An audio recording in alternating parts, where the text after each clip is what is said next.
खबर कैंप की। हाँ आशा, तू तो वहाँ मेरी नजर का इलाज करवा। नजर ही नहीं चाची, नाक कान त्वचा शुगर बीपी या कोई यौन रोग हो, सेहत और इलाज की मुफ्त सुविधा अब हमारे घर पर ही आ गई है। कैंप की अधिक जानकारी शहरी स्वास्थ्य केंद्र से या अपनी बस्ती की आशा से प्राप्त कीजिए। स्वस्थ बनी जीवन, हर बस्ती हर आंगन। राष्ट्रीय शहरी स्वास्थ्य मिशन हरियाणा। नमस्कार, ये आकाशवाणी चंडीगढ़ है। अब आप रतिका से प्रादेशिक समाचार सुनिए।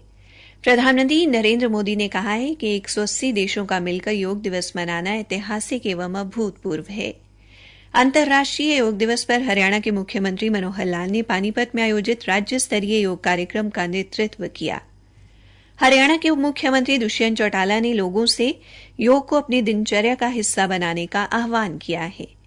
हरियाणा के स्वास्थ्य मंत्री अनिल विज ने कहा है कि प्रधानमंत्री नरेंद्र मोदी का संयुक्त राष्ट्र मुख्यालय में योग दिवस कार्यक्रम में शामिल होना देश के लिए गर्व की बात है और हरियाणा के विभिन्न जिलों, कस्बों एवं गांवों में भी कार्यक्रम आयोजित कर योग को जीवन में आत्मसात करने का संदेश दिया गया। अब समाचार विस्तार से। प्रधानमंत्री नरेंद्र मोदी आज संयुक्त राष्ट्र मुख्यालय में योग दिवस समारोह में शिरकत कर रहे हैं। श्री मोदी ने कहा कि 180 देशों का मिलकर योग दिवस मनाना ऐतिहासिक और अभूतपूर्व है। उन्होंने कहा कि योग पूरे विश्व में वसुधैव कुटुंबकम का संदेश दे रहा है। प्रधानमंत्री ने जल स्रोतों का उपयोग कर सेना के जवानों द्वारा बनाई गई योग भारतमाला और योग सागर माला का जिक्र किया। श्री मोदी ने इस बात पर जोर दिया कि इस अनोखे उत्सव में देश और दुनिया के करोड़ों लोगों का इतने सहज तरीके से शामिल होना योग की विशालता और प्रसिद्धि को दर्शाता है। प्रधानमंत्री नरेंद्र मोदी ने कहा है कि भारत की संस्कृति, सामाजिक संरचना, आध्यात्मिकता और आदर्शों ने हमेशा से लोगों को जोड़ने, अपनाने और स्वीकार करने वाली परंपराओं को जीवित रखा है। अंतर्राष्ट्रीय योग दिवस पर एक वीडियो संदेश के माध्यम से लोगों को बधाई देते हुए श्री मोदी ने कहा कि योग एक स्वस्थ और शक्तिशाली समाज का सृजन करता है। उन्होंने कहा कि नियमित योगाभ्यास करने वालों को स्वास्थ्य, आयुष और शक्ति मिलती है। हरियाणा में आज अंतर्राष्ट्रीय योग दिवस पर पानीपत के शिवाजी स्टेडियम में राज्य स्तरीय योग दिवस कार्यक्रम का आयोजन किया गया। कार्यक्रम में मुख्य अतिथि के तौर पर शामिल हुए मुख्यमंत्री मनोहर लाल ने अपने संबोधन में कहा कि योग जीवन को तनाव मुक्त रखने का एक उत्तम साधन है। उन्होंने कहा कि राज्य के स्कूलों के पाठ्यक्रम में योग को शामिल किया गया है ताकि बच्चे स्कूल के समय से ही योग को अपनी दिनचर्या का हिस्सा बनाएं। मुख्यमंत्री ने कहा कि इससे स्वामी दयानंद सरस्वती के सत्यार्थ प्रकाश में दिए गए कथन स्वस्थ शरीर में स्वस्थ मस्तिष्क का वास होता है को सही मायने में चरितार्थ किया जा सकता है। उन्होंने कहा कि योग विधि बहुत से लोगों के लिए औषधि का काम करती है। उन्होंने सभी से मिलकर योग को बढ़ावा देने का आह्वान भी किया। इस अवसर पर हरियाणा योग आयोग के अध्यक्ष डॉक्टर जयदीप आर्य ने योग का अभ्यास करवाया और विभिन्न आसनों के लाभ भी बताए। इस दौरान आयुष विभाग के महानिदेशक डॉक्टर साकेत कुमार द्वारा मुख्यमंत्री को तुलसी का पौधा एवं श्रीमद् भगवद गीता भेंट कर सम्मानित किया गया। हरियाणा के उप मुख्यमंत्री दुष्यंत चौटाला ने लोगों से योग को अपनी दिनचर्या का हिस्सा बनाने का आह्वान किया है। उप मुख्यमंत्री आज पंचकुला में अंतर्राष्ट्रीय योग दिवस पर आयोजित कार्यक्रम में बतौर मुख्य अतिथि योग साधकों को संबोधित कर रहे थे। कार्यक्रम में मुद्रण एवं लेखन सामग्री राज्य मंत्री संदीप सिंह भी उनके साथ उपस्थित रहे। प्रधानमंत्री नरेंद्र मोदी के आज के संदेश के सीधे प्रसारण का जिक्र करते हुए श्री चौटाला ने कहा कि वर्तमान में दूरगामी एवं जटिल स्थानों पर भी योग को बढ़ावा देने का कार्य किया जा रहा है। उन्होंने कहा कि भारतीय योग पद्धति विश्व भर में अपनाई गई है। उन्होंने लोगों को योग से निरोग रहने का संदेश दिया और कहा कि योग पूरी दुनिया को भारत की संस्कृति के साथ जोड़ता है। इस अवसर पर श्री संदीप सिंह ने कहा कि योग द्वारा एकाग्रता बढ़ती है जिससे लक्ष्य प्राप्ति में मदद मिलती है।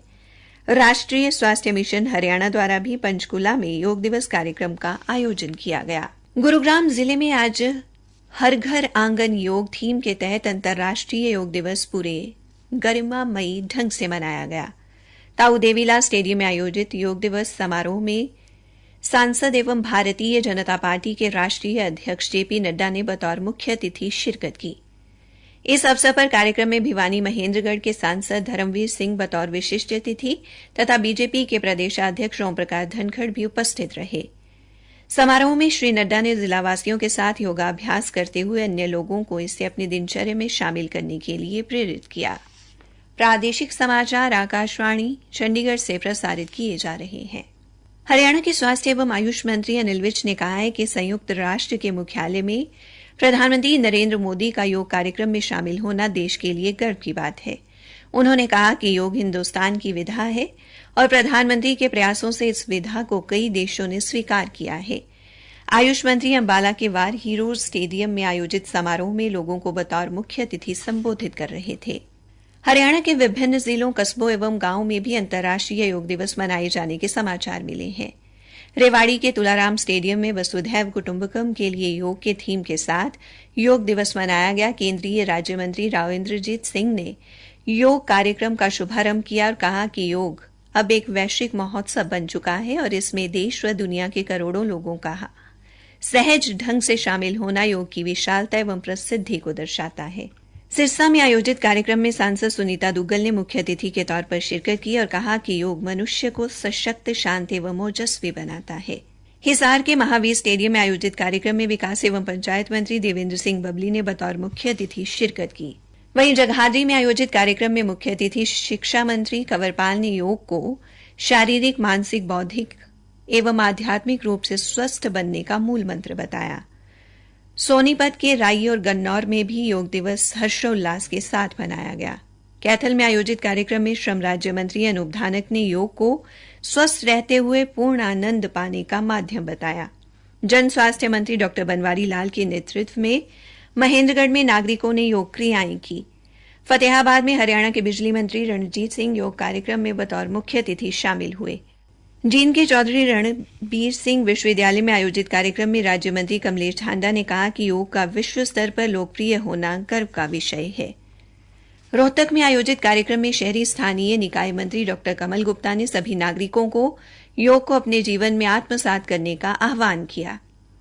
पलवल, फरीदाबाद एवं फतेहाबाद सहित अन्य कई स्थानों से विश्वविद्यालयों, विभिन्न संगठनों एवं जिला विधिक सेवा प्राधिकरण द्वारा भी योग दिवस मनाए जाने के समाचार मिले हैं। पंजाब एवं हरियाणा उच्च न्यायालय के मुख्य न्यायाधीश न्यायमूर्ति रविशंकर झा की उपस्थिति में आज पंजाब एवं हरियाणा उच्च न्यायालय के परिसर में अंतर्राष्ट्रीय योग दिवस मनाया गया। न्यायाधीशों, महाधिवक्ता, पंजाब एवं हरियाणा उच्च न्यायालय बार एसोसिएशन के सदस्यों और उच्च न्यायालय के अधिकारियों एवं कर्मचारियों ने पूरे उत्साह के साथ इस कार्यक्रम में हिस्सा लिया और योग प्रोटोकॉल के अनुसार ध्यान भी किया। इस अवसर पर प्रतिभागियों को अवगत करवाया गया कि योग शारीरिक विकास और मानसिक रूप से तनाव मुक्त करने के साथ साथ शक्ति, लचीलापन तथा रोग प्रतिरोधक क्षमता बढ़ाने में मदद करता है। कुंडली गाजियाबाद पलवल एक्सप्रेस वे मार्ग पर हीरापुर मोड़ के नजदीक आज ट्रक का टायर बदल रहे एक युवक को कंटेनर ने टक्कर मार दी, जिससे उसकी मौत हो गई। मृतक सुनील ट्रक का परिचालक था। ट्रक चालक अनिल सिंह ने बताया कि जब वो ट्रक का टायर बदल रहे थे तब एक कंटेनर ने उनके ट्रक में टक्कर मार दी, जिसमें सुनील गंभीर रूप से घायल हो गया। उसने सुनील को पलवल के नागरिक अस्पताल पहुंचाया, जहां उपचार के दौरान उसने दम तोड़ दिया। पलवल पुलिस ने मृतक का पोस्टमार्टम करवाकर शव उसके परिजनों को सौंप दिया है। अंत में मुख्य समाचार एक बार फिर। प्रधानमंत्री नरेंद्र मोदी ने कहा है कि 180 देशों का मिलकर योग दिवस मनाना ऐतिहासिक एवं अभूतपूर्व है। अंतर्राष्ट्रीय योग दिवस पर हरियाणा के मुख्यमंत्री मनोहर लाल ने पानीपत में आयोजित राज्य स्तरीय योग कार्यक्रम का नेतृत्व किया। हरियाणा के उप मुख्यमंत्री दुष्यंत चौटाला ने लोगों से योग को अपनी दिनचर्या का हिस्सा बनाने का आह्वान किया है। हरियाणा के स्वास्थ्य मंत्री अनिल विज ने कहा है कि प्रधानमंत्री नरेंद्र मोदी का संयुक्त राष्ट्र मुख्यालय में योग दिवस कार्यक्रम में शामिल होना देश के लिए गर्व की बात है और हरियाणा के विभिन्न जिलों, कस्बों एवं गांवों में कार्यक्रम आयोजित कर योग को जीवन में आत्मसात करने का संदेश दिया गया। इसी के साथ ये समाचार बुलेटिन समाप्त हुआ।